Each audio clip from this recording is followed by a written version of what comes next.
You're listening to the Bigcast, your source for the latest in financial technology.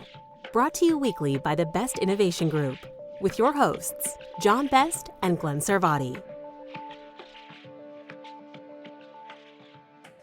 Welcome to another edition of the Bigcast. My name is Glenn Sarvati on behalf of the Best Innovation Group, where we like to do cool things with financial technology. And this week we're going to be speaking to Lamont Black, who may be a familiar name to you. He's been on the podcast before and is one of the leading subject matter experts and voices in the credit union space around blockchain and digital asset distributed ledger technology. He's also a professor at DePaul, a Filene Fellow, and he's going to be talking to us about his most recent project that he's launched, which is called Loan NFT, which looks to create a more efficient secondary loan market. More on that coming up. I think he can explain it better than I do, so we'll get to that in just a minute. I'll tell you first that you can always find out more about the Best Innovation Group by checking out our website, big-fintech.com. You can also check out our pretty much bi-weekly CU Town Halls. Those are live hour-long sessions via Zoom. The next one, if you're listening to this right when we're posting it, is going to be on Wednesday, February 26th. You can get an invitation for free if you just visit the cutownhall.com website. What we're doing this time around is what I've been calling pre-gaming for the Government Affairs Conference coming up out in Washington, D.C. next week. But it suddenly occurred to me it's probably even more valuable for people who are not going to the Government Affairs Conference next week, because we're going to be kind of looking over the agenda, talking about the biggest issues that are facing credit unions these days, and trying to really see, okay, what do we want to get out of this conference this year? What are the main topics we're hoping to hear the most about? What kind of questions would we like to ask given the opportunity? And then the subset of us that will be going out to the Government Affairs Conference, I count myself, and so does John Best, count himself among those, can kind of serve as the eyes and ears and bring back share the voice of what we're hearing from the town hall, and then bring back some information as well. As I say, that's Wednesday, February 26th, 3 p.m. Eastern, noon Pacific. All are welcome to join. You do need to drop us a line first to get an invitation, and that is at cutownhall.com, where you'll find that opportunity.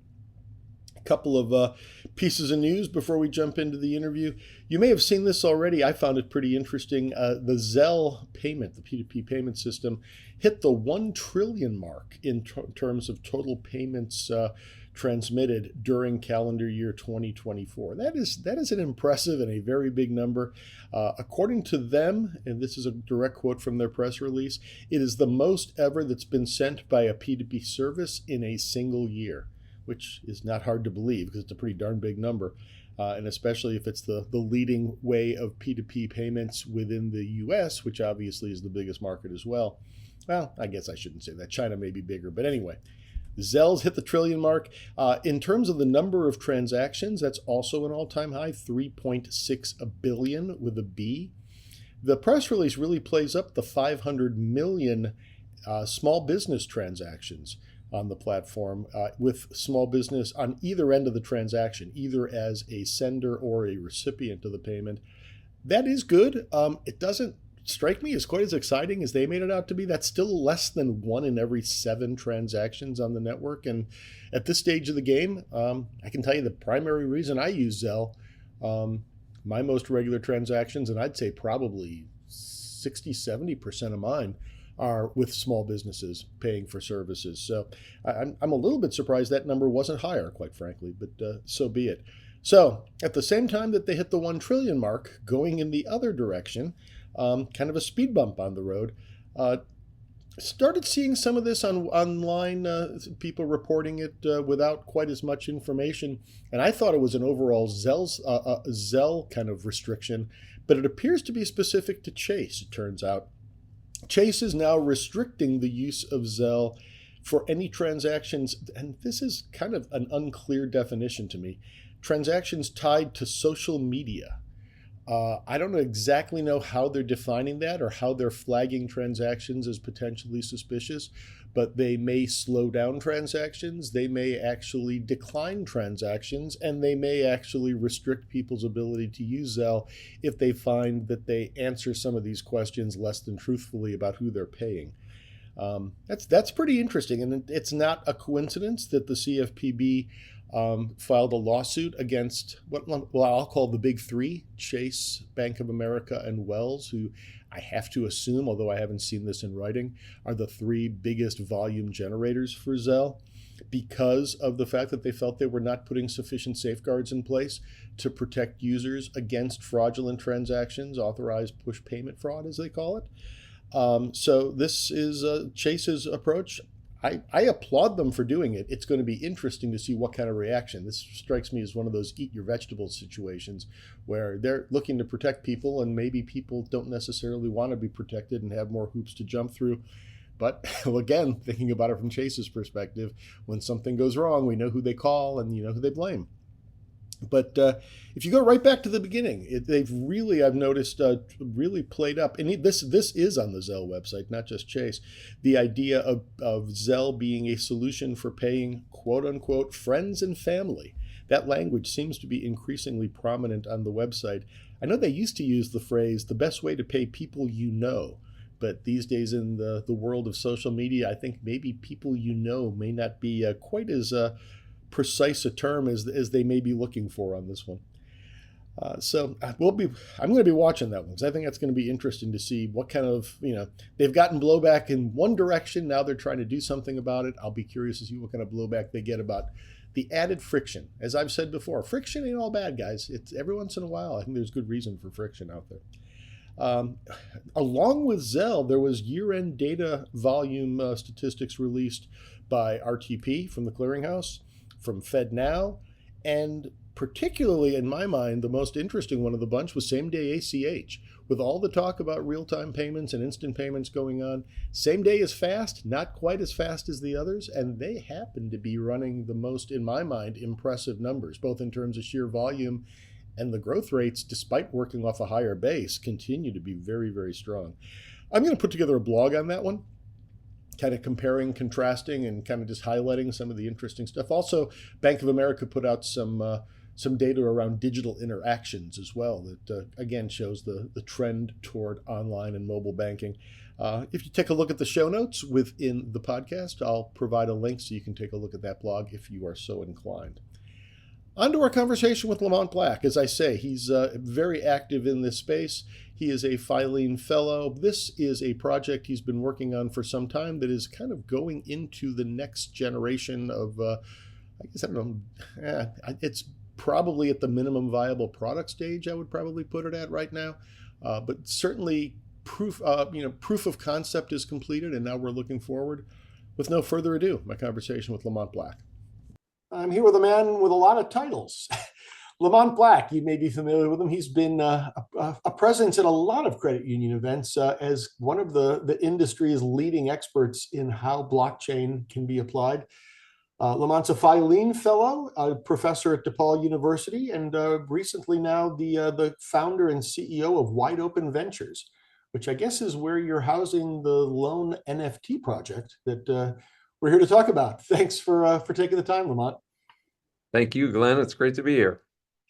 So why don't we start? I mean, what started this conversation is I had heard about the Big Bright Minds conference that I unfortunately had to miss back in December, where the Loan NFT, I don't know what you want to call it, the readout, I guess, from the Filene lab process, you kind of reached the report out stage from that one. Why don't maybe if you could start by kind of explaining the Filene lab and how that process worked.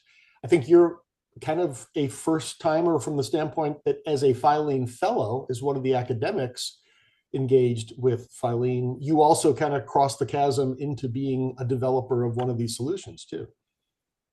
Yeah, so I think most people are, at least in credit union circles, are familiar with the Filene Research Institute, more of like a think tank. And I'm one of the fellows. I lead the Credit Union of the Future, one of the centers. And so, we've got these academics like myself who are doing research, helping people understand the future of the credit union industry.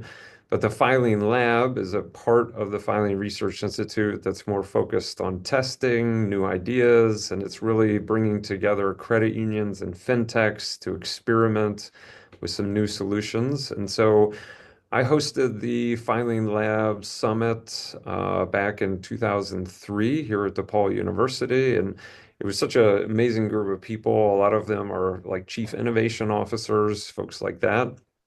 And I pitched this idea that I had at the time of what would it look like to tokenize loans, to put regular loans like car loans and mortgages on a blockchain. And at the time, it was really just an idea because I'd been talking to a lot of credit unions about blockchain and crypto through 2022 and 23. And I wanted to develop some use case that would be very practical and implementable. And so we had a group of 5 credit unions that signed up for that test. And we spent a better part of a year, really kind of the academic year from 23 to 24, to work on that. And I had a team of developers working with me on the Wide Open Ventures side. And then Filene was supporting this through the lab. And then the credit unions, they were involved. We were talking sometimes every 2 or 3 weeks where we would develop some new idea. They would give us feedback. And how it evolved was really focused on the idea of the secondary loan market and participations, and what would it look like to run a secondary loan market for participations on a blockchain. We Can I ask on that one? I'm curious. You say you moved into that direction. So the original premise was even broader than loans, and that's what you honed in on? I would say the original premise was broader than just the secondary markets. We were also Okay. thinking about loan origin. So it was always loans, but we were also thinking about streamlining loan originations, Gotcha. other efficiencies, and I would say we did not find as strong of a use case there. So by the end of it, we had built the proof of concept. We felt like we were in a good place to show that this is possible. And then we wrapped up that year of the lab, and the lab's kind of an annual cycle. And so then this next year, there was a different group of projects that moved forward with different fintechs. And so now we've pulled together a group of credit unions, and we just did this event a couple weeks ago to take it to that next step. I guess what you called it your kickoff summit. So I guess basically the lab served, if I'm thinking about it correctly, kind of your proof of concept, maybe a minimum viable product if it got to that level, and now you're taking it forward from there. Yeah, I think proof of concept is the right phrase for it because all of it was mock data. We were working with these credit unions and they were minting loans as tokens. So the name Loan NFT is really the idea of minting loans as non-fungible tokens. So then they can be viewed on a blockchain. All that data can then be anchored back to a blockchain for really the transparency and the security that blockchain provides. And I think, demonstrated that it was feasible. But what's next is really this step of what would it look like to put real data through this platform and to do a real transaction, like 2 credit unions doing a loan participation. I think that would be the minimum viable product. And that's what we're going to kick off and start working on this winter and spring. Gotcha. So, yeah, and I read through a really interesting paper that I guess was also part of the culmination of the lab process that you've released at the Filene Research Institute. I believe it's a subscribers only page. I think you might be doing something that kind of summarizes it. Maybe we can take a look at that at some point. But I thought you made a really good point just now when you talked about use cases too. That, and you said for a while you've been a proponent that, don't just assume that blockchain is the proper approach to every problem. It's not, don't approach it as a solution in search of a problem. So, and you did talk about why the secondary market is very particularly well suited for a blockchain type solution. Can you talk about that a bit? Yeah, so I think blockchain, it's not just about this question of a solution in search of a problem. It's really where are the pain points that credit unions face and what is the right technology to solve those pain points? And I think the secondary market works okay today. We in that article I talk about the broker model and there are some pros but also some cons to the broker model. I think it's a little outdated for this type of financial asset to be using spreadsheets and emails and trying to just try and find individual buyers, whereas I think a marketplace is really much more transparent and you can then share that information more broadly or among potential buyers. And we do have marketplaces for the secondary market today. But what I argue is that those are centralized solutions. So they're basically functioning as a data repository. All the credit unions give them their data, and then people pay to access that data. Whereas blockchain is a decentralized solution. And so using the power of the distributed ledger, I think makes a lot of sense for secondary markets because you have multiple parties coordinating on some shared set of information. So we're not trying to replace the core, we're not trying to replace any type of internal data functioning. It's really the sharing of information, which is what you need for a secondary market. And I think that's what blockchain does very well. Yeah, I think the paper also mentioned that probably the one place that it works pretty well right now because of standardization is on conforming very vanilla mortgages. But I think you're going after a much broader set of loan products, including, I guess, personal loans, auto loans, et cetera. And the other thing I thought, just kind of stepping back on the pain point, just beyond just secondary loan market, the whole notion of liquidity, that credit unions have enough capability. If you want to grow loans, you got to make sure you have the deposits. Well, we don't all grow loans at the same rate. So that's part of the solution as well. Yes, and a lot of credit unions don't have the liquidity that they would like to have, especially post Silicon Valley Bank. And the solution is typically thought of, well, we need to raise more deposits either through our branch network or indirectly, and that's one approach to that. But that is one of the key functions of the secondary market is to increase liquidity, to be able to move some existing loans off balance sheet so then you can start increasing new originations. And so it's really about how do we make the secondary loan market more efficient, which will then make it more liquid, which will then drive additional lending. So if you think about credit unions and members, ultimately it's about how do we provide value back to the members, even if it's as simple as offering a lower interest rate that would maybe make that car or that home affordable or being able to manage that debt burden more efficiently. And these types of markets are operating in the background, but if it lowers the cost basis for the credit union, that's going to allow them to pass more of that value on to their member. Yeah, that makes sense to me. I'm just thinking, because like you say, this is the secondary market, so it doesn't directly impact the decisioning and the origination decision. But if it creates the opportunity to then kind of recycle that liquidity opportunity to the next set of loans, and as you say, because it's done more efficiently, do that in a less expensive fashion, it just keeps the oil in the machine working more smoothly. Is that a way to think about it? Yeah, and I think at some point over time, it will have some influence on the primary market. So you mentioned like a conforming mortgage through like a Fannie Mae or Freddie Mac. I mean, that is an underwriting box. And then if you underwrite something in that box, then you can securitize it to Fannie or Freddie. I like to say that tokenization is like the evolution of securitization. Okay. So securitization is taking a loan that is not a security and then converting those pools of loans into securities or mortgage-backed securities. So now you can have a more liquid secondary market. This is the same concept, but we're using the power of blockchain. We're not converting these loans into securities, we're converting them into tokens. And then that pool of tokens can trade on the secondary market with blockchain as the underlying technology. And the benefit relative to securitization is that with the blockchain, it's much more transparent. And so everyone can see not just the pool characteristics, but if they're interested in funding those loans and they fill out a letter of intent, they can then view the entire loan composition of that pool. So with securitization, you don't always get that direct line of sight into the underlying loans.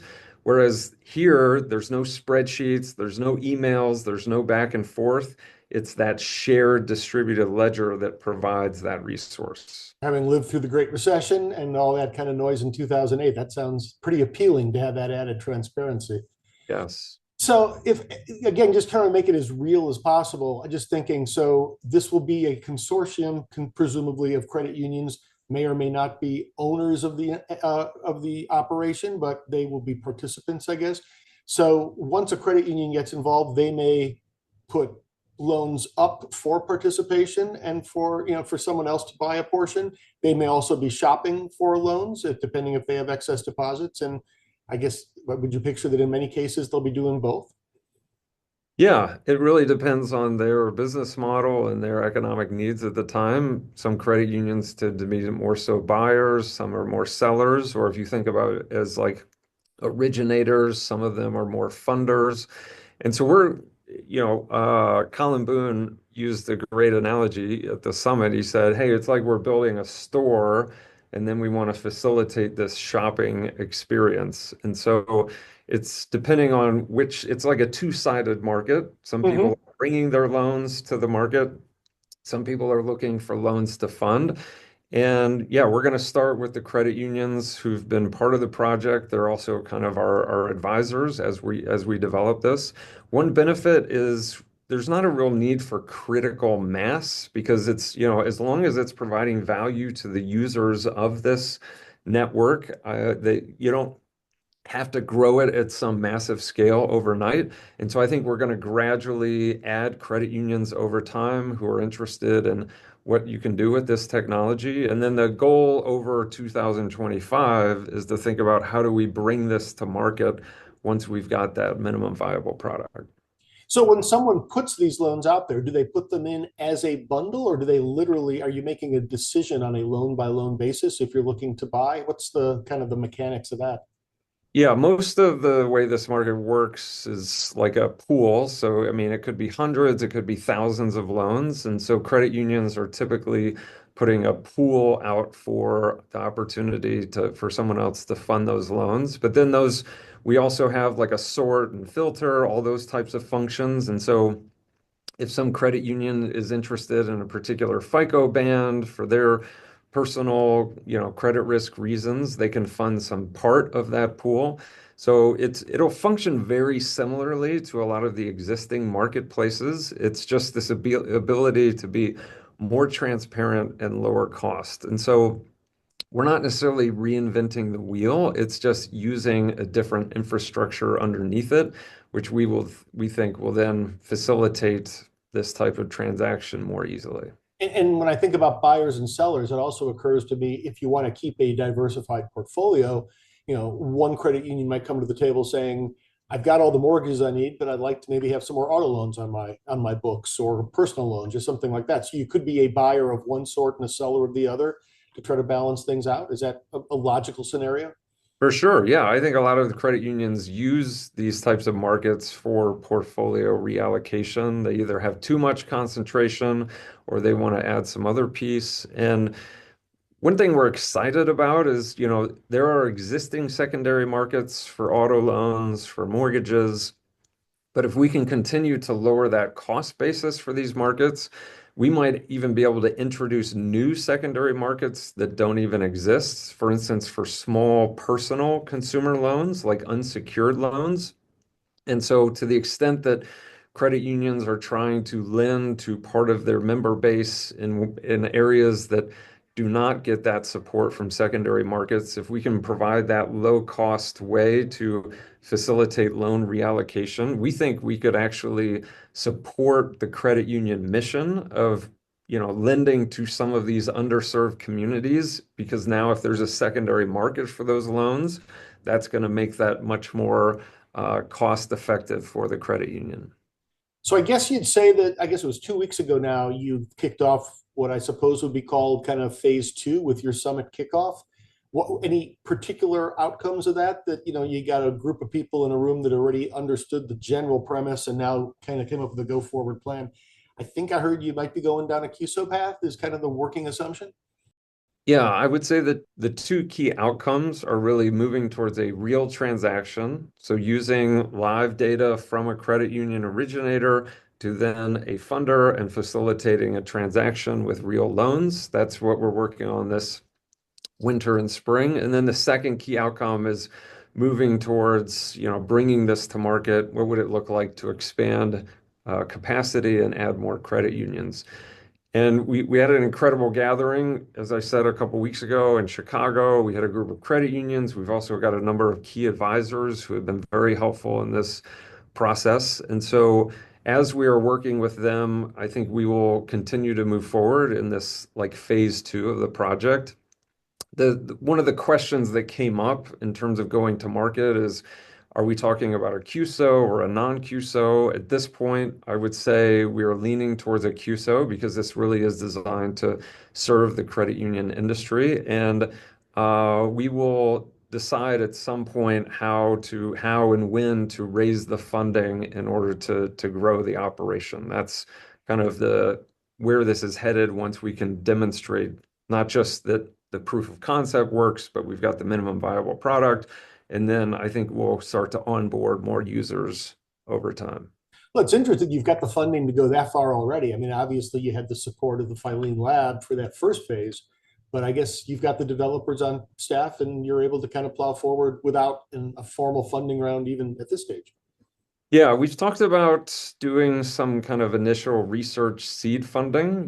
We are funding this out of Wide Open Ventures at this point, and that has worked for the time being. So if you think of that as kind of like bootstrapping, Yeah. but one nice thing about this is the technology is relatively straightforward. We're not building any secret sauce algorithm. We're basically taking the technology of non-fungible tokens and applying them to loans. And so, like the smart contract that sits behind this, that code is already on the blockchain and is viewable by anybody, and it's really just an adaptation of the same code that would be used to mint some other type of NFT, maybe in the art community.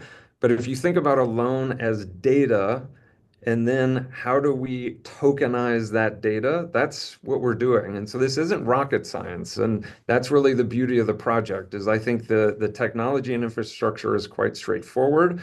It's really about the application to the secondary loan market. I'm glad I didn't realize we'd gone this far into the conversation before the phrase smart contract came up, which to me, I think kind of helps people understand it, which is a core piece of the overall logic of exactly how you're approaching this. And am I remembering correctly? This is running on Ethereum? Yes, we're currently running it on the Ethereum testnet, which is how you typically deploy a smart contract until you're ready to go to mainnet. Ethereum is somewhat expensive, so we might end up using an alternative blockchain, but it's very important for folks to understand we are not building our own blockchain. I'm not a huge fan of private blockchains. We are using a public blockchain. And so we are leveraging all that infrastructure that's already been built. That's kind of the data anchor. And then we're just building an application on top of that. So that's, to me, it's all the power of that transparency and trust and security. And now we're just bringing it to the secondary loan market. And if I can just clarify one thing on that, because I remember this is a point that I really found interesting in the paper. When you say a public blockchain, my first thought is, wait a second, this is a lot of PII, personal identifiable information, but you're only putting tokenized versions of that. The data itself remains private. The blockchain only has a representation of that. Do I have that right? Yes, that was a key nut that we had to crack. The actual loan data doesn't live on chain. The token is on chain, and then the token has something on it called a hash, which is like a data fingerprint. And then the data lives off chain, but it is the fingerprint that links the chain to the data. And so it's a bit in the weeds technically, but we're basically using the blockchain as the data anchor. But we're not obviously putting PII or proprietary data on chain. That would never make sense or be compliant. And so we've built this solution where we store the data in a secure cloud environment, but then we link it to the token through that unique data hash. That's what I understood, but I didn't want anybody to leave the impression that we were like exposing on a public blockchain some of this data. As always, I could go on longer and longer with you, but Lamont, hopefully we'll get more of a chance to talk about this further. People want to find out more. I believe you said there's a Wide Open Ventures page on LinkedIn. Yes, so we went public with Wide Open Ventures earlier this month in January, and if folks are interested, we're going to be putting out more content and a newsletter with updates there. So please go to Wide Open Ventures on LinkedIn, follow our page, and then you'll get more content as we develop it. And I'll post a link to that in our show notes. And I know you're a man about the credit union circuit, so I'm sure people can track you down there. But are you going to be at some of the upcoming events? Yes, the one that's confirmed in May is the Edge 2025, and I'll be leading the AI track there. So I look forward to seeing people out there. Which one is that? Whose conference is that? So that's Trellence and Trellence, Filean. right. Well, wonderful. Hopefully I'll see you there as well. Lamont Black, always a pleasure to talk. We'll definitely be following along, and I'm sure we'll be hearing more about LoanFT in the months and weeks ahead. Thank you, Glenn. So as I said, this was work that Lamont did on LoanNFT through his work as a Filean Fellow at the Filean Research Institute. We'll post links to as much as we can there. The full report is actually at the Filean website behind the member login wall. I will see what we can provide to you without having to go through that. And if you are so inclined to find out more, I'd suggest reaching out to Lamont or, hey, the Filean Research Institute has got a lot of really good stuff out there. You may want to look into membership as well. As Lamont mentioned, he'll be at a couple of conferences in the near future. The Edge conference, that's Trellence's client conference, he'll be involved in, and that will probably be, to my knowledge at least, in terms of anything that's confirmed, the next opportunity you'll have to see him in the wild, in the credit union wild. He tells me he will not be at the GAC, the Governmental Affairs Conference in Washington, D.C., this coming week, March 2nd, 3rd, and 4th. I think it even continues further if you stick around to hike the hill. I'll be there. Our buddy John Best will be there. I know several other people. Looking forward to, it looks like a really, really good agenda. They seem to have leaned further into breakout sessions where people can choose the topics they're the most interested in and do more of a deep dive. I always love those, so I'm looking forward to getting into a lot of great topics, and it's another one of those nice problems to have between, interchange, open banking, regulatory changes, digital assets, all kinds of interesting, and the economic update, which is always my favorite there as well. And we will be speaking when we're there with Mike Schenk and his economic team and bringing back some of that those insights for you as well. There's an awful lot of choices to make, and some of these sessions run concurrently. So again, it'll kind of be a divide and conquer thing to try to get as much of that stuff through the fire hose as possible. You can always find out more about the Best Innovation Group, as I said before, by checking out our website, big-fintech.com. We have new content here every week at the Bigcast. You can find us on the Media tab. If you are a Spotify user, an Apple Music, and Amazon Music user, you can find us there as well. And if you like or subscribe, you'll be alerted whenever there's a new episode up there. There will be a new episode even while we are at GAC next Tuesday. John Best and I are going to be chatting about something that actually somewhat relates to the Government Affairs Conference, and that'll be out there next week. And then the week after, we'll have our highlights from what we saw at GAC. So we hope you join us for those. You can always find out more by checking out the Best Innovation Group via LinkedIn. Let's just say LinkedIn for now. More on that to come. Best Innovation Group, John Best is at JB FinTech. My firm, Glenn Sarvati, I'm at 154 Advisors, and you can find me on LinkedIn as well. As I said, check out the town hall. If you are not listening soon enough to catch it live, and we hope you can join us on Wednesday, February 26th, we will have the replay posted at the cutownhall.com website, and you can check that out there too. Always more to talk about. Always love to hear from you. Please let us know what you think, which topics you find the most appealing. We love to engage with you. We love to follow this stuff. And as always, thanks for listening. Check back each week for the latest from the Bigcast. Or better yet, we hope you'll consider subscribing for free via Spotify, Stitcher, Apple, or wherever you get your podcasts.